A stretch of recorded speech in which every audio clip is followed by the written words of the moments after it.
kkoota y'obusiraamu eryawo. Okusinziira ku Ahmed Kalule munnamateeka wa Justice Kyabahwa alumiriza abakulu ku kitebe ky'obusiraamu ki Uganda Muslim Supreme Council okumuguza ettaka eryamaledde okugabwako liizi nga kati abanja obumbi obukunukiriza mu 19 agambye nti ebyobugagga by'obusiraamu 9 bibyolekedde okutundibwa. There are 9 properties. I don't have all of them off the cuff, but there are 2 in Old Kampala. There is 1 in Chanja, there is 1 in Mijera, there is 1 on William Street. There are some shares in, I think, Uganda Ranchers. There are about 9 properties which are proposed to be sold to recover. Kidiridde Kooti ejulirwamu okugoba okusaba kwa Uganda Muslim Supreme Council okw'okuyimiriza okutunda ebyobugagga by'obusiraamu bino ku nnyondo.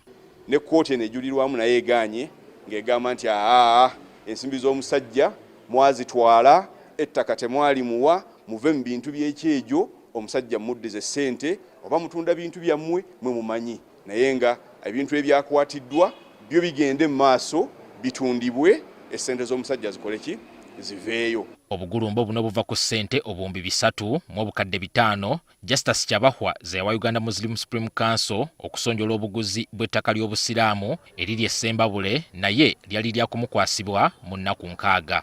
Munnamateeka wa Kyabahwa atutegeezezza nti bano bakola endagaano nga singa kino kigaana okutuukirira baali bakumuddiza ssente ze wabula nga zaali za kukola magoba ga bitundu 12 ku buli 100 buli mwezi oguyitawo era kino kye kyaviirako ebbanja okwetuuma. Kitegeeza nti baali bakuzza obumbi 3 ne milioni 5 wamu ne interest eyali ekuze okumala emyaka kumpi 4.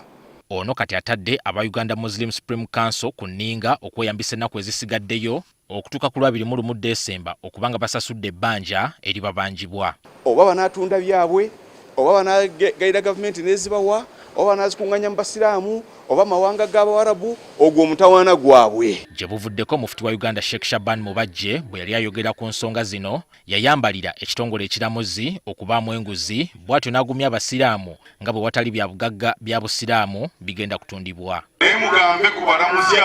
Mugambe ku balamuzi abalowooza nti Katonda bw'akuwa obulamuzi abakuwadde kulya ssente.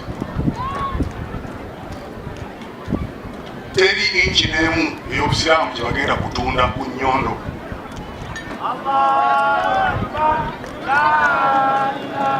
Abasiraamu betwogeddeko nabo olukongolo balutadde ku Mufti Mubajje okubanga yavunaanyizibwa ku mivuyo gy'okutwala ebyobugagga by'obusiraamu. Noteka riba, interest noteka nogiteka mugundi ngo transacting gundi ebintu by'obusiraamu. Bw'aba ayagala nnyo companies ng'ayagala nnyo okutunda ettaka, akole companies z'ettaka agenda avuganye ne bajomayi. Mubajja atunde ebibye ne mugalu basasule ebbanja kuba ebbanja tebaliteeka kufe nga si yaffe nga basiraamu ffe tetulina bye twafuniramu byali personal songa zaabwe. Tetwala lwaki ebyaffe bigenda kuba bwe yali alya tetwaliyo. Okitegeera akwate ebibye bye yateekamu ssente bye biba bisasula batulekera ebintu byaffe. Ettaka erivaako obuzibu tukitegedde nti lyakwasibwa kampuni ya Handling Services Limited eyasooka okulifunako liizi n'oluvannyuma n'eryoka erigula wabula Mufti Mubajje bwe yali atangaza ku nsonga eno yeesamba eby'okutunda ettaka lino. Mubajje tasalangawo okutunda kintu kyonna, enkiiko zaasalawo. Tulina minutes, tulina ne mikono gy'abamemba abali mu executive eyo nga mu bamemba obwo mwalimu Ajabu Kiyimba yasalawo property yetundibwe. Tulina obujulizi.